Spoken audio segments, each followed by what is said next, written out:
Christoph, how do I not die at home? All right, how to not die at home. I looked into 3 different things this week. The first one that you can very easily do is get some fire alarms. Like most people maybe didn't check them in the last few years. Apparently they degrade every 10 years. So you actually have to replace them because of the sensor. Like I wasn't aware. And just take them seriously. I think there's still like a lot of people dying of fires. I had these friends. They went to a cabin in the woods and wanted to party and smoke cigarettes. So they just took down all the fire alarms. I think like we've all been there maybe before. And they woke up in the middle of the night from like the one fire alarm they forgot that was Wow. going off in the bathroom. And yeah, it turns out their chimney somehow like had a problem and the whole cabin just like went up in flames. And if they wouldn't have had that fire alarm, they would be all dead. So first thing, get your fire alarm started. They're not expensive. Just get a few in front of your bedroom, in your bedroom, and you're done. Next thing, still on the boring side, is just get not just fire alarm, but also some kind of like water alarm. Like you can get these things that are in the main pipe in your water that just monitor flow. And if they are like, well, like it's been flowing for the last hour without stop, like something is off, they just shut off the water. And that way you can prevent like these massive water damages that can like be this huge headache.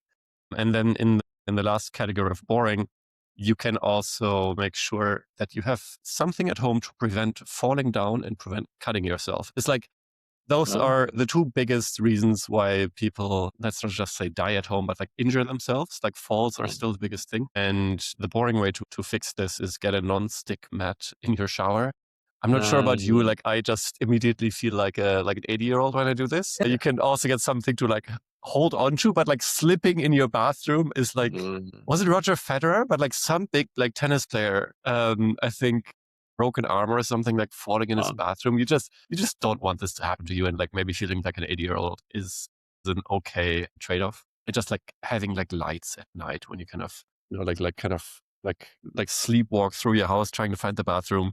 Like the easy stuff, right? So that's the first kind of category of boring of what to do to not die at home.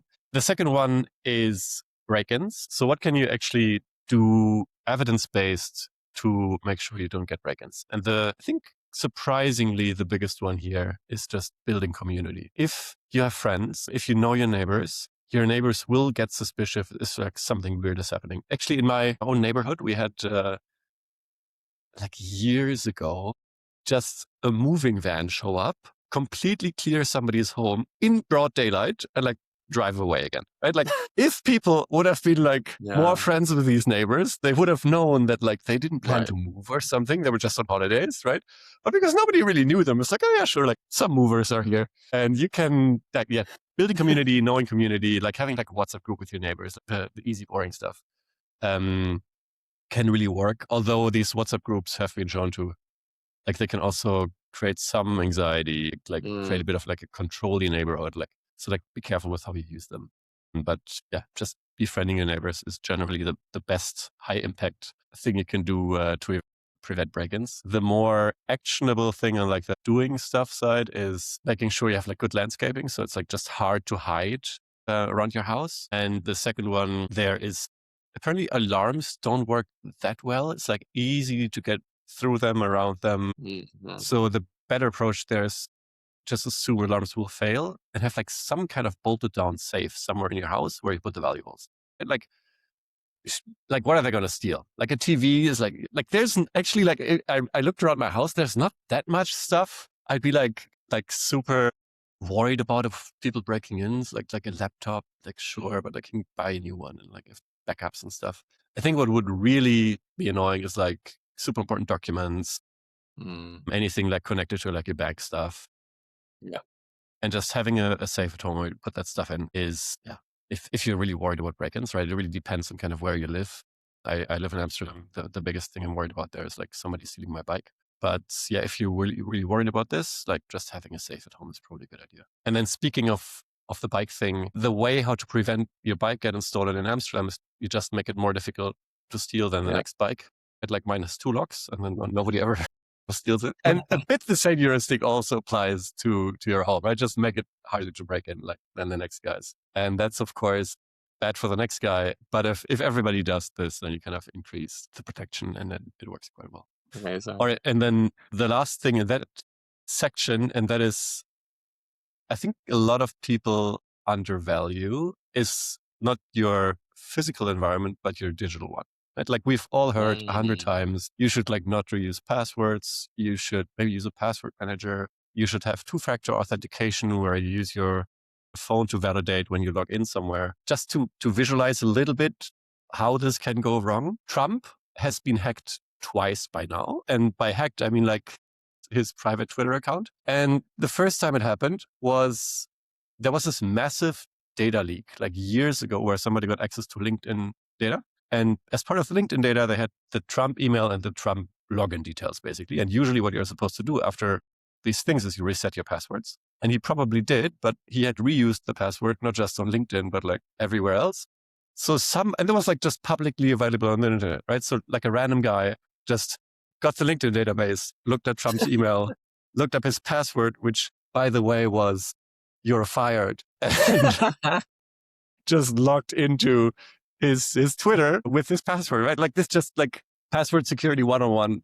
Do not reuse your password for exactly this reason, right? Like when somebody hacks a website, they then have access to everything else. Even if you would have done this, you could have prevented this by having two-factor authentication, which means somebody tries to log into your Twitter, it asks you to kind of verify with your SMS, whatever. Turns out he didn't have this set up. And this also then led to the second time he was hacked, when a bunch of hackers just like tried at random 5 different passwords. And MAGA 2020 turns out to have been the next one on the list. And again, his Twitter was compromised. I think that's just a reminder, like, I'm sure Trump has like massive security around his house and has like security guards and has like all the things to prevent his kind of physical security. Yeah, yeah. But then the super basic stuff of like setting up two-factor authentication for your personal stuff, he like either just didn't think about or like just was like too bothered to like look up these codes, whatever, do the basics, right? Like, especially for really important accounts, like in his case, Twitter, of course, 100 million followers, you can do a lot of damage there. Your email account, right? Where basically anywhere where you can say reset password and it gets set to your email, make sure that email is super safe and secure. Yeah, use passkeys where you can. I think those are the key things around avoiding break-ins, both physical and digital. Amazing. Did you ever have a break-in, Cam? Yeah, actually at uni. Oh, wow. It was while I wasn't there, thankfully. Right. It was when, I guess thieves presumably know that the students have like gone home or something. It was during the summer. Presumably. And, yeah, I don't know. I think the thing is like, it kind of shows you're only as strong as your weakest link. Because I think someone literally just like left the door like latched open and like didn't fully shut it, and they just like walked in. And then inside it was like units, and they just like kicked the doors in. I mean, the thing is, like, fortunately, I also didn't have much stuff there. I had like a monitor that they didn't take. They just took like a box of like small change I had and like I think a tablet. But I think the thing is actually I think the most scary thing is you like the more psychological side. You feel like more unsafe after you've had a break. Like, oh, someone can just like come in at any time. I think that was actually the more impactful side. So definitely like worth preventing if you can. And how did you deal with that? Or did you just from now on ever always felt this unsafe at home? Well, the police came and investigated. I mean, the thing is, because the front door had been left open, it was like, okay, this is like probably not going to happen again because the door will just be shut and whatever. But the thing is, because they kicked the door in, like it took the repair people a while to like repair the door, so the door was just like open, and that was kind of scary because it was like, okay, well, anyone can just like walk in the apartment basically. Like, we're in Canada here. Yeah, that was like the scariest thing. But, eventually got fixed. And it didn't affect me that much. It was more just during that period where directly after it happened, you feel more insecure, I guess. But the other one, the digital one, is super interesting to me because I right now there's a lot of noise about the new Claude, I think Mythos. Everyone's saying, it's found all these like day one vulnerabilities and it's gonna hack everyone. So maybe now is a good time to like do a little digital, check up or whatever. Do the basics. Yeah. All right, cool. Actually, I have this thing, some service that scans for data breach with my name. And recently they found that the password that I had reused most across all my accounts, like back in the days when I still was Yeah. reusing passwords, is now openly available on the internet. So it just happens, I think, and Mhm. it's makes sense to be extra cautious here. Yeah. I guess the final other thing that I thought about, I'm not sure if we mentioned, is having like a carbon monoxide alarm. Ah, Um, yes. Do yes. you have one?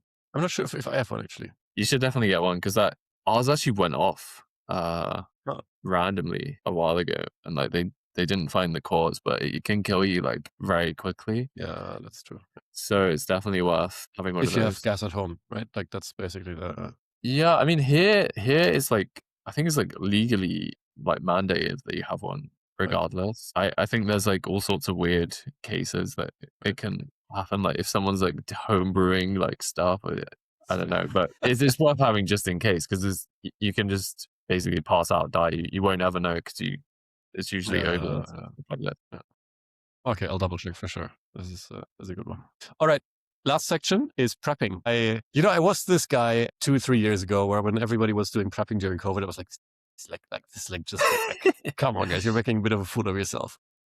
Yeah. But I think I came around to it. The Dutch government actually sent a leaflet Mm, to each citizen's house like 2 months ago or something with like basic prepping instructions. It's like, hey guys, like we love you all, but we can't really promise that we'll have like everything up and running 24/7. So do us all a favor and make sure you have like basic supplies at home to survive like I think like at least 2-3 days, like for mm, the case that, I don't know, like power grid is down or we have another outbreak or like whatever. And that, I mean, you can look up the basics, right? But that means like 9 liters of water per person, a non-perishable food, have like a backpack with everything kind of ready to go that you might need, right? So this is like first aid, ID, insurance documents, card gate to kind of entertain yourself, battery powered radio because all kind of communication might break off, some charged batteries or like charged power banks so you can still use your phone if there is still is reception and stuff. Masks, get some masks. And because you spend at least 8 hours every day outside of your home when you work, it might also make sense to have at least like a little version of this, like in your car at yeah. work, like to kind of allow you get back home if like bad things happen. And I mean, all of these things aren't really fun to think about, right? But you really only have to think about them once and then check it again like every year. And yeah, the last thing I think there is, yeah, you can do the prepping at home, right? Ideally, you prepare for more than 2 weeks, maybe more than 2 days, maybe 2 weeks, if you have the space, right?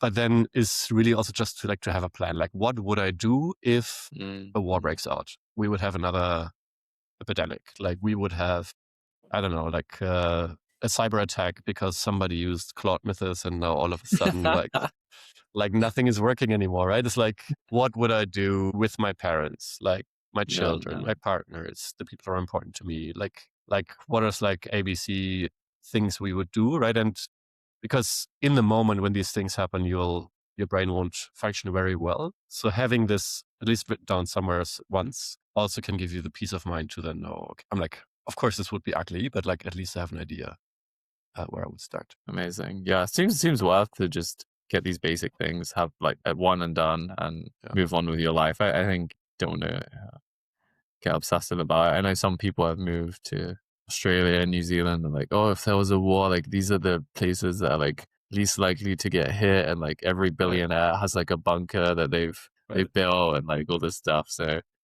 I think there's a Yeah. I'm sure you can try to build bunkers for yourself, but if not much of society is left afterwards. yeah. I feel like in also my friend group, like there's now less, but there has been this camp that was like low level preparing for the apocalypse. I Mm, like I don't know, having these dreams of that having a self sufficient farm somewhere where like if shit goes down, like you can like somehow survive. And I think at the end of the day, it's just this will never work, right? It's like mm. farming is like very hard. It's like your bunkers are like you need like security. Like, it's just all of these things are so unlikely to work. Like, please just take the energy you put into like these crazy scenarios and put Yeah. them into preventing the chaos to break out initially, right? Like, Mm, mm, instead of mm. building a second base on Mars when we fuck up the planet, let's just put that energy into preventing Yeah. fucking up the planet, right? It's thanks for coming to my TED talk, but this is I feel very strongly about it. All right. Amazing. Any last thoughts from you, Ken? No, I think we covered everything. Fingers crossed you don't need to use this stuff, but worth having just in case. Yeah, just like if you want to do something now, just put a blocker in your calendar for when you have like an hour or two. Think through all of these. We have a blog post that comes with it at euzoia.org. It takes like an hour or two, then it's done. And then you can ignore those things again for the next year. Amazing. Okay. Thanks for watching, everyone, and we'll see you next week. See you next week. Bye bye.